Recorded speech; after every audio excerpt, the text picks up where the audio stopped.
to the frontliners who are battling this pandemic, especially the increasing number of cases here in General Santos City. May you protect our friends and family from the harmful effects or the contagion that is causing this pandemic. And uh, Lord, may you bless also and guide and protect those who are suffering in this pandemic. And Lord, uh, may you offer this prayer also for the people of Luzon who have suffered the Typhoon Ulysses. May you instill the minds of the Filipino citizens that that you reach their hearts, that they will help our fellow Filipino citizens that are suffering from Typhoon Ulysses. And Lord, may you ease the sufferings that they are experiencing today, and Lord, may you bless their minds and hoping and give them hope that the challenges that they face today is uh, to the people of Santos City and the whole Filipino citizens. Um, you see their hearts lesson. So we are in the last topic for this term. Okay, so we are now on the evaluation. Okay, so nung uh, last week ko natin, we have discussed the different techniques of different methods on how can we conduct our questioning techniques. Okay, so now every lesson class, every lesson or every end of the lesson, we have to assess if or we have to assess what are the progress of each of our students, and we have to evaluate also if certain lessons that we have tackled on our that we have tackled in the time frame of each unit. We have to make sure if we have reached that goal or na-reach natin yung outcome na yun for our students. Because sa objective po natin ng ating outcome-based education is every graduate student must reach or must reach the goal.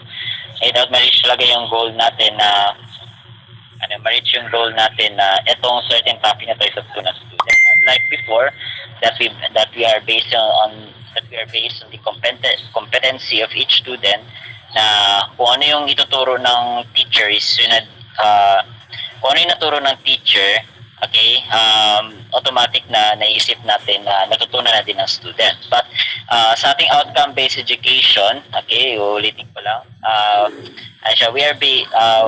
we base the outcome of each program evaluation by what the student have learned. Okay?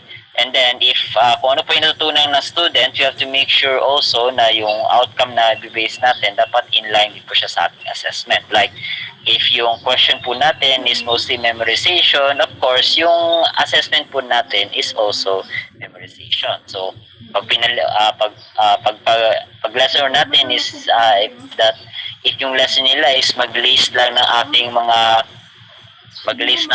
mga parts ng syringe. So sa ating assessment, we have to make yung inline po din dapat yung assessment natin na marunong or ililist down lang din nila ang kanilang parts of syringes. Okay? Pero if naman nasa comprehensive knowledge paper objective na may pinili natin, kung asan i-explain nila or i-describe nila yung parts ng syringes natin, yun din dapat yung ating assessment. Dapat ma-describe din nila kung ano yung characteristics or principle na issue the parts of syringes. Okay? And then, if the question mo naman is about sa application, okay, paano maggamit ng parts ng mga syringes pero hindi siya kasali or hindi mo siya sinali sa ating or hindi yun siya ni-lesson or wala siya sa learning outcomes ninyo. Okay, so, it is, hindi accurate yung evaluation natin sa ating mga students. Outcome for this is to evaluation, explain the purposes of evaluation. Next, how evaluation procedures may be selected, the pupils instruction of it. Okay. So, by the providing na po class ating called this sa full po natin yung PowerPoint, okay, na nakikita nyo, nakalink kapag at na psychology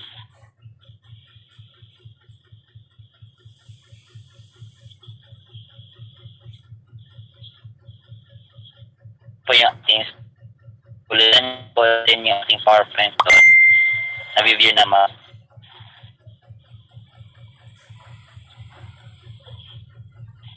Hello? Sir? Sabi ko, sir. Sorry. Ay, sorry. Sir. Sabi po. Yes, sir. Opo. Sir. Patuloy po. Ang pwesto. Kailan,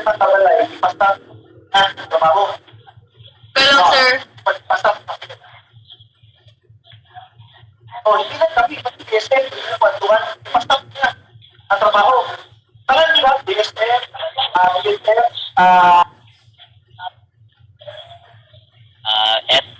Okay po ba yung voice ko?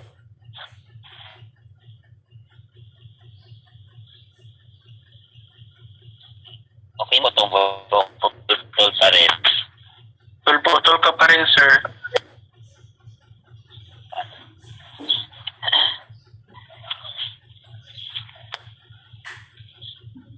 Baka mahina talaga yung internet connection.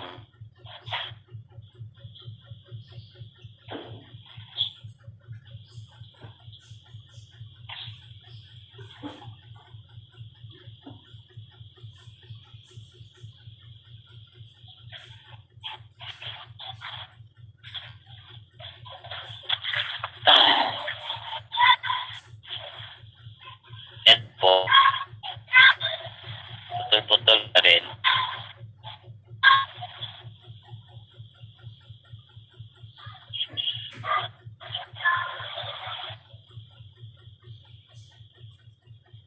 Okay na po ba yung voice ko? Loudly over chat pa rin.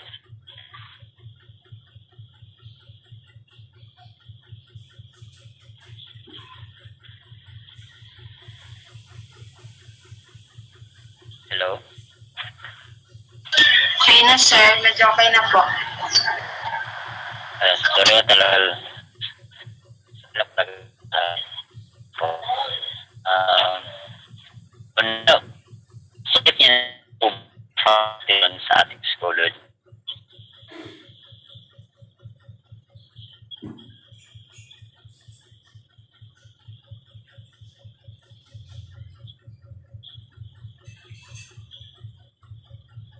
Nasilip niyo na po yung files na na-share ko sa Schoology sa week 17 na folder.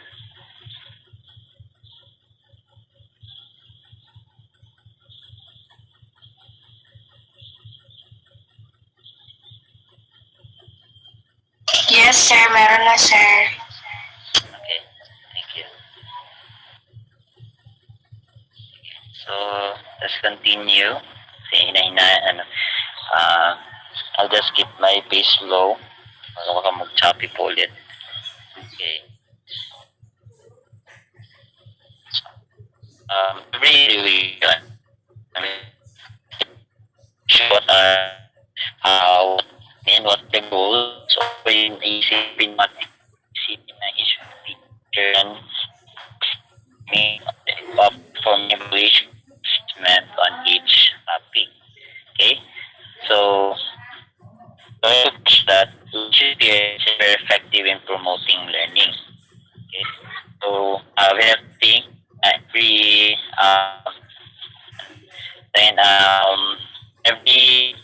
topic we have to think or we have to pick, okay? Pick kung ano ba yung maganda experiences for the students. If itong lecture ba is okay lang ba for mga students, they could understand it. Hindi na kailangan ng demo or we want na kailangan pa nila ng demo, okay? Or kung hindi lang demo, kailangan pa nila ng return demo para matutunan talaga nila. Next, did the pupils develop adequate skills? Okay, so we have to make sure also that every lessons that we perform, we have to make sure na o nga na ano yan siya, natutunan talaga ay yung mga skills that we need, that o kung ano ang mga outcome na skills na kailangan natin sa kanila is matutunan nila. And then, were the teaching methods and techniques adequate in helping the learners pursue their goals? And how successful were the teachers' effort in contributing to the realization of the fundamental objective of education? Okay. So, an educational program may be evaluated most satisfactorily by studying it in terms of its mostly by philosophy of education. Okay? Ano ba yung kailangan natin na ano bang kailangan natin na philosophy in life or philosophy ng ating education? Ano ba yung sinusunod nila? Example, if autocratic ba yung kanyang school where kasi controlled masyado yung learning ng mga teachers, hindi lang po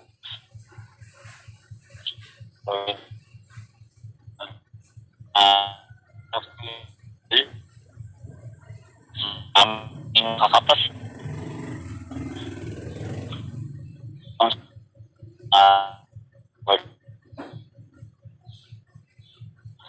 Traffic ka po, sir. Putol po. Sorry.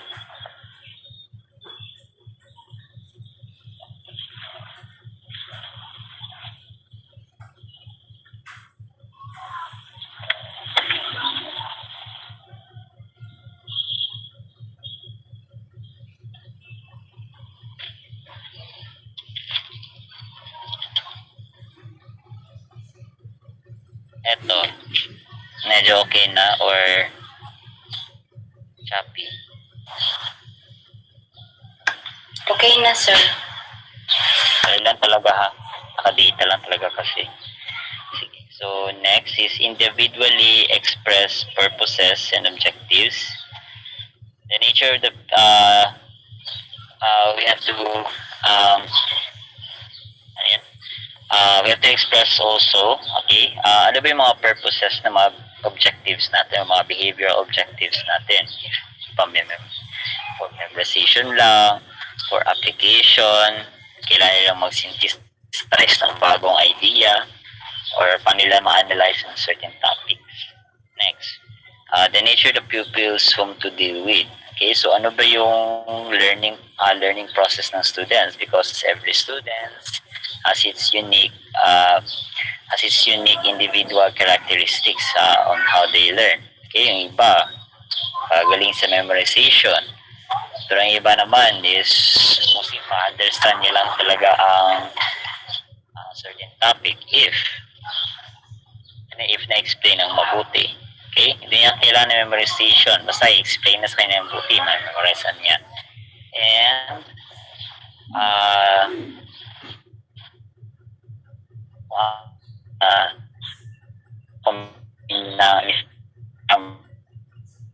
okay,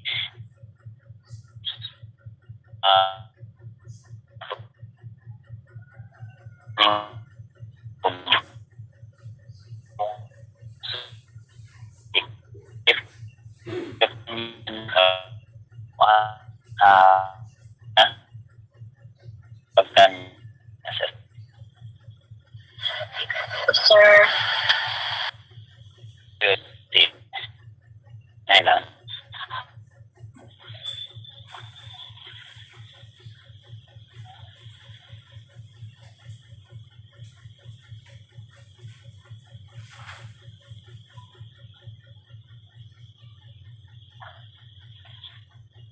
Okay na.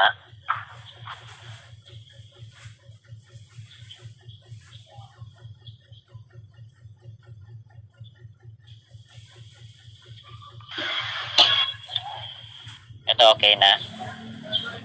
Yes, sir. So, meaning importance ng ating evaluation. So this is a continuous process of inquiry concerned with the study, appraisal, and improvement of all aspects of the education program. So it's also a process of determining the changes in the child as a result of teaching and of his experiences. Okay. So, ang importance mostly ng evaluation natin is to improve the teacher's procedure. Okay, because marami pong improvements kailangan to better know our pupils. And mostly, this is also a right for the students if he or she could identify if may progress siya. Next is determine kung effective ba yung educational program na ni-instill ng isang organization. And also, para ma-monitor naman din ng mga parents kung anong progress ng kailang student or kailang child. Okay.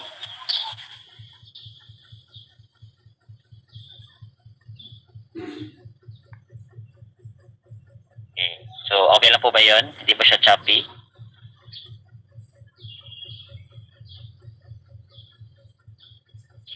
Okay na po ba yun? Hindi ba siya choppy?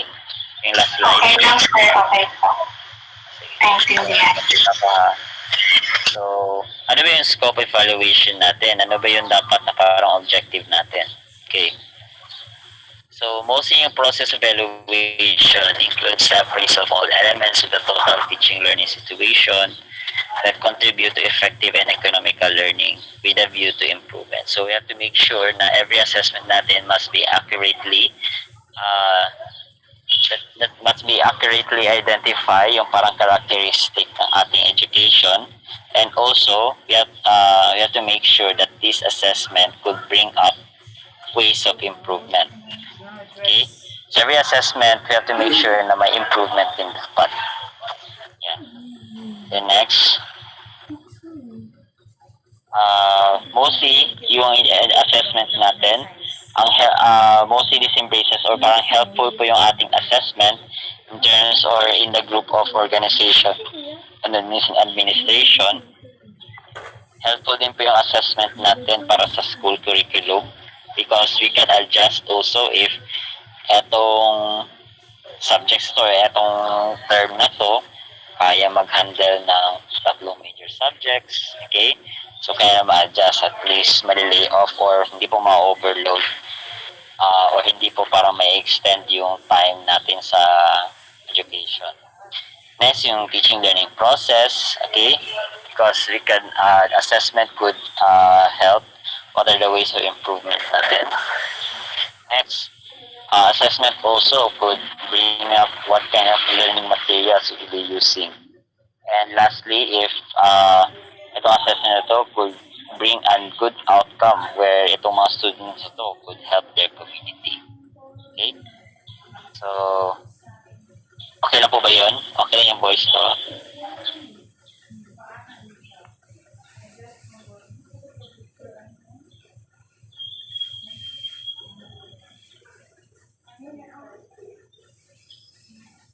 Hello, okay lang po ba yung voice ko? Yes, sir. Okay, thank you. So, let's continue. So, I think we should, we should skip yung mga general principles and diretso na tayo kung ano po yung mga types of question natin. Okay.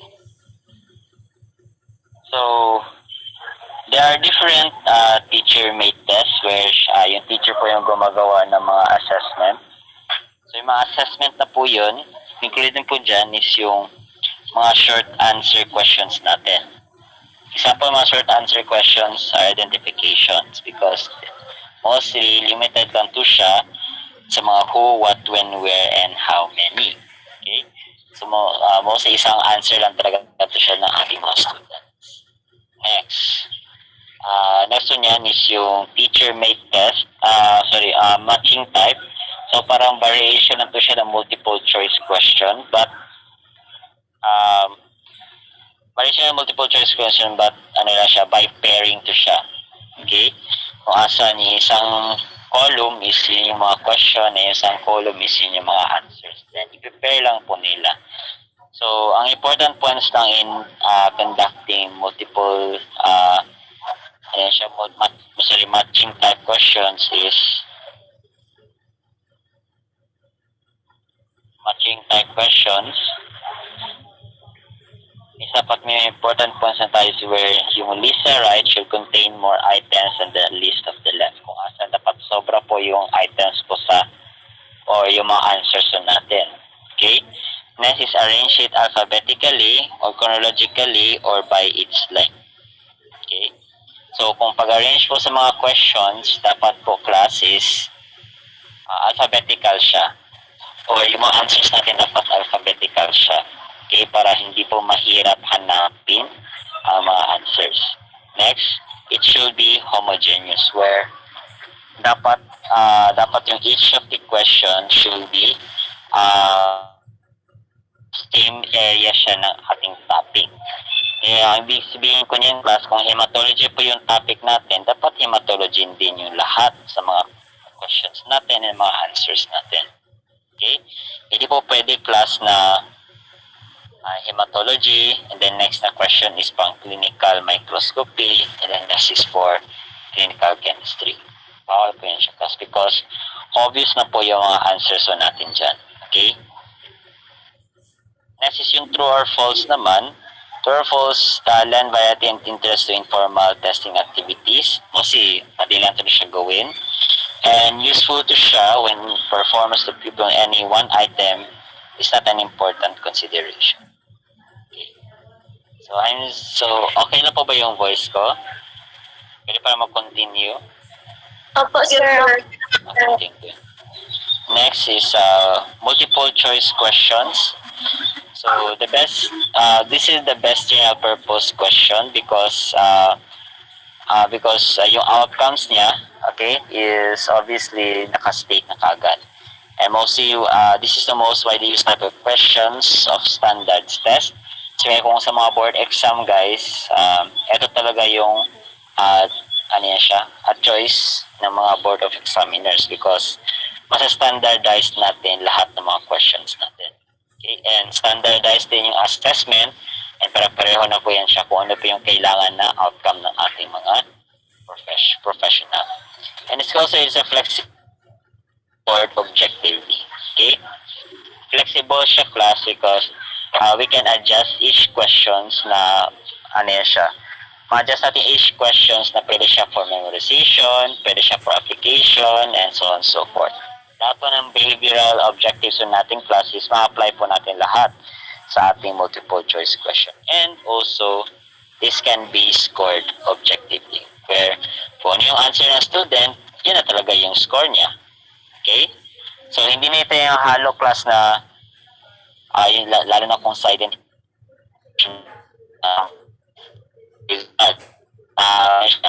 sino yung RMT dapat ang sagot. Okay? Pero okay. And you can score it objectively with finance good Jose Rizal, method to start ng siya namin. Okay, ganyan po. So, they're keeping or however, there's also a construction of multiple choice items. Okay? So, may mga example po ako dito kung how can we construct a good multiple choice. Okay. So first, yung part ng ating multiple choice. So, ang part nating multiple choice class is we have yung ating STEM. And ang ating STEM is yung ating mga alternatives. Where pipili po yung mga student natin kung ano po yung ating mga answers. Okay? So, isa po dun is yung ating answer. And then the rest of them is mga distractor. Okay. So, in constructing an effective STEM, the STEM should be meaningful by itself. Okay? So, ito sa first box natin, which of the following is a true statement. This kind of STEM is not meaningful because this does not describe kung ano yung hinahanap natin. Okay? Because Because yung nahanap natin is kung ano yung true statement. And then, babasihan natin yung answer natin kung ano yung sa choices natin. Then, sa choices natin, mag-base din tayo kung ano yun siya. Mahirapan yung students kung ano ba yung topic ano ba yung certain topic na pinakoncentrate on this type of question. Okay? So, therefore, hindi meaningful yung that kind of STEM. For us to have a meaningful STEM, we have to follow this format where what characteristic is relatively constant in mitochondria? So, nito siya because it nirelate siya sa ating choices. So, descriptive po yung descriptive po yung ating na-identify natin po ba't lagi yung topic na next. The thing is the material. Ang isa po ito, okay, may introduction section. Ito po ako.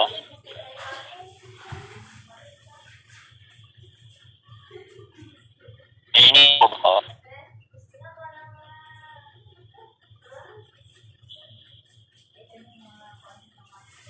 Ito,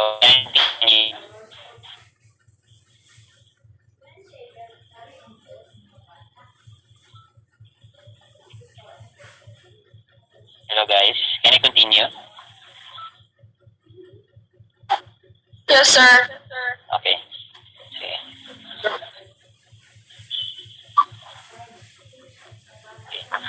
And then class, included na po sa ating class, included po sa ating video session ngayon is yung ating form. Yung form po natin, makikita lang po siya sa bottom left screen lang po. Naka-attach na po doon yung ating form. So, can you fill that up for your attendance? So, let's continue.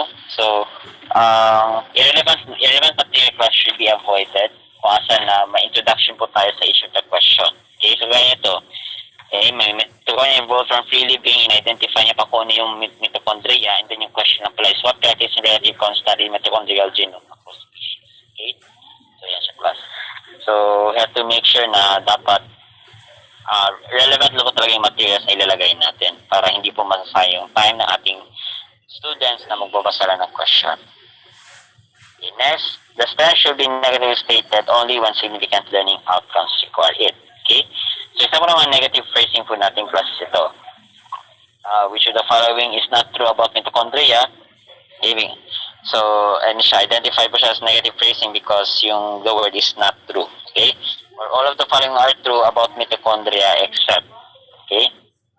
But they're better used in regard to how can we conduct or how can we use yung negative phrasing. So, ito po yung guys. So, a water type extinguisher is suitable for putting out fire because by burning all of the following except. So, yun. Alcohol, cotton, paper, or wood. Okay? So, ito po class, maganda siya negative phrasing because we can, na accurately determine niya kung ano talaga yung kung ano dapat hanapin ng student. Where dito kasi class, okay, all the way are true about mitochondria. Okay? So, anong klaseng hinarap si mitochondria, yung part niya or yung function niya, okay? So, to specify, kagaya nito, so water type extinguisher, okay? So, accurate yung description niya, water type extinguisher. And then, anong gagawin ng extinguisher? O pinuput niya ang fire, pero what kind of fire? Okay? And then, what kind of fire, pero except. So, we have to, so yung student, i-exclude niya or pipili niya kung hindi siya, kung asan yung hindi kasali sa ating kung hindi kasali sa ating choices. Next. Next there should be a question or a partial sentence. Okay? Pwede po class, gamitan yung interior blank kung asa nasa gitna po yung blank. Or pwede po class, gamitan po natin where yung stem natin is a question. Okay? So yan siya. And we have to make sure also guys na yung pinipili po natin na choices, example kung interior blank siya, okay, we have to make sure na, what do you call this, yung grammatical phrase niya. Okay? So, kapag nasa gitna na siya ng sentence, of course, yung case or naunang case ng ating word is also small din dapat. Okay? Kung sa sentence case natin, yung pinaka-first na word is yung pinaka-first letter nating first word is yung naka-uppercase. But, kapag nasa gitna na, of course, hindi naman siya yung ating pronoun, yung specific names natin. So, hindi na kailangan siya hindi siya kailangan naka-uppercase. Okay. Siya. And then, kung question naman siya, ang stem natin is full question lang talaga. So, yung choices natin will be na dapat yung first, or dapat naka-uppercase yung first letter niya. Next, constructing effective alternatives. So, all alternatives should be plausible. So, example po niya sa who gathered the data that helped reveal the structure of DNA. Okay? So, may implausible alternatives class. So, they are not functional structures and so do not contribute to the item. Okay? So, example ito class. So, who gathered the data that helped DNA. Hindi naman siguro relevant si Snoopy or ni George Washington kasi obviously George Washington is president, inaman niya sa mga DNA or si Snoopy. Asa ba na si Snoopy? Okay, of course, sa cartoon siya. Okay?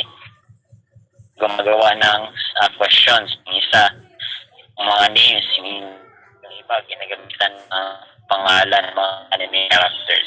Okay, so, every alternative class should be relevant. Okay.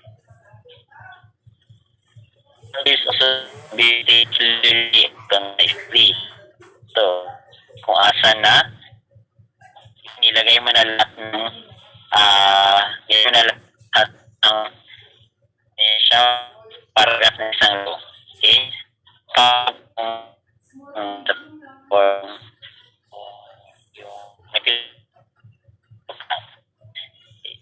There should be excused.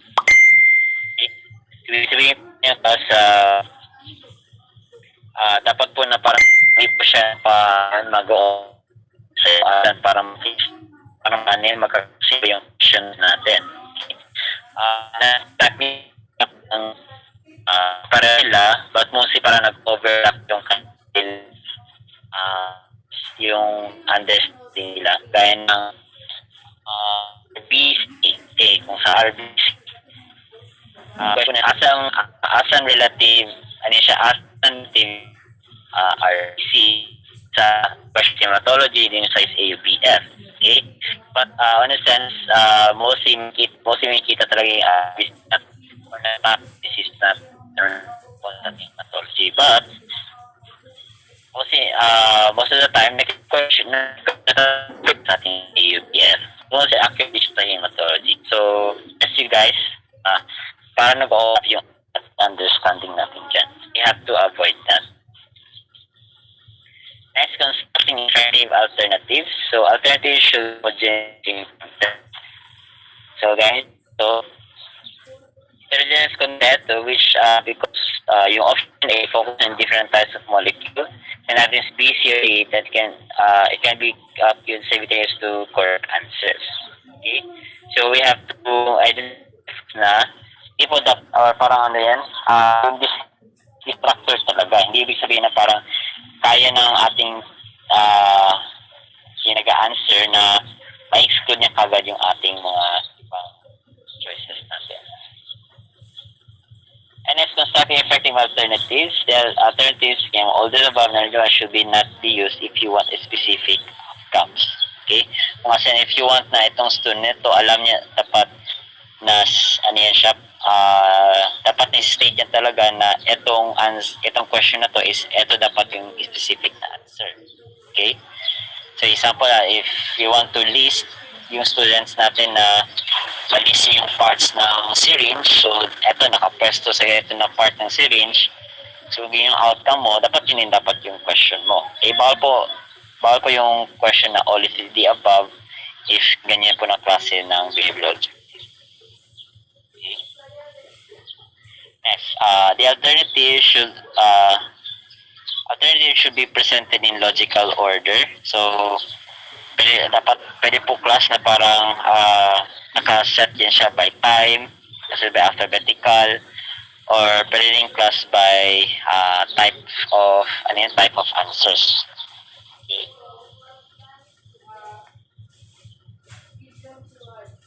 And also avoid complex multiple choice items kung asa na may A and B or C and A and C.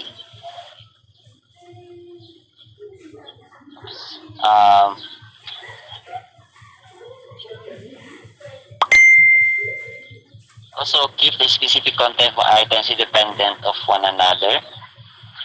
And also, yung mga stanza natin, items that has higher order thinking design question that focus on high levels of cognition as defined by Bloom's taxonomy. Okay. So, so that is the end of our slide.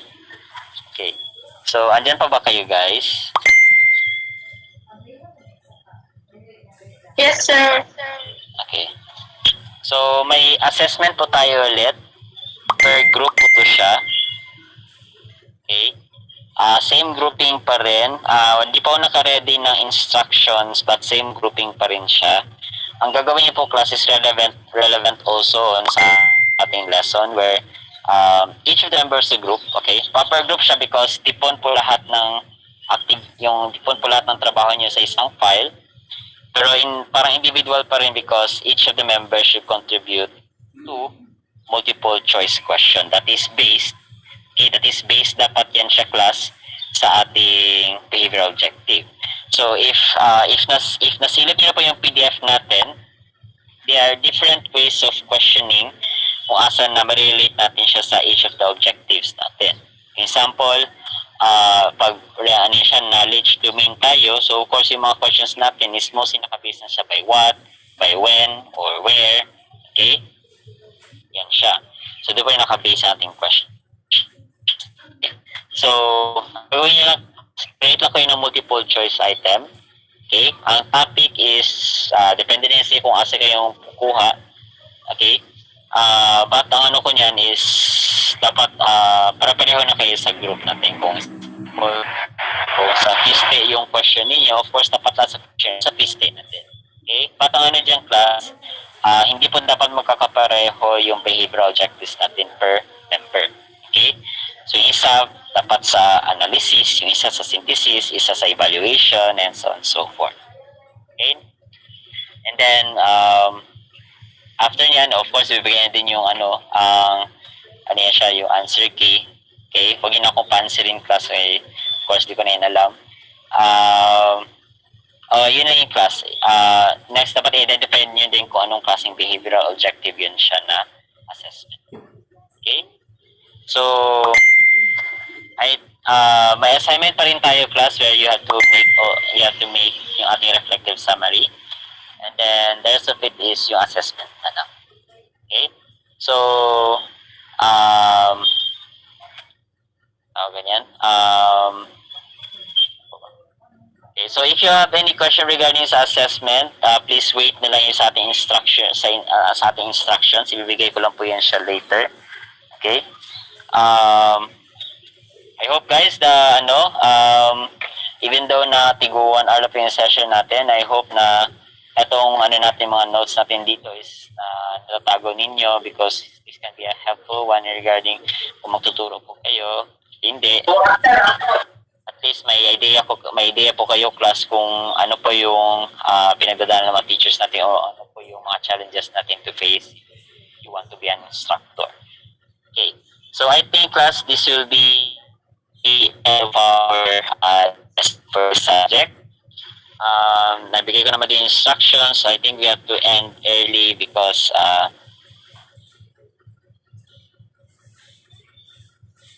sino sa kayo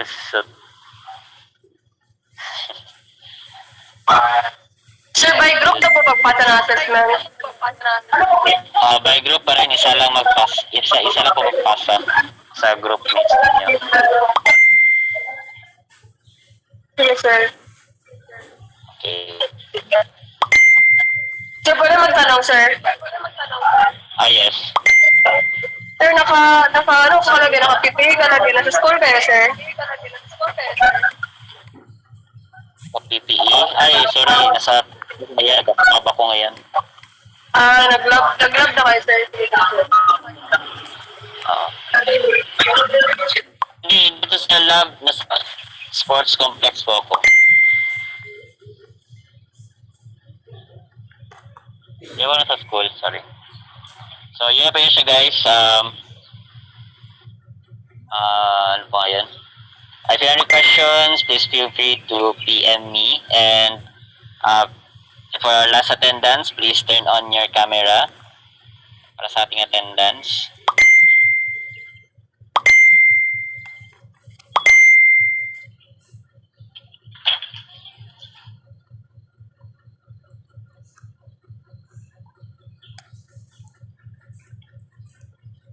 Okay, so that's it.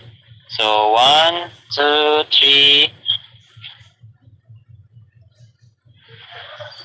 Okay. So thank you guys for listening. Bye, sir. Bye. So you can now leave this meeting. Thank you. Bye bye.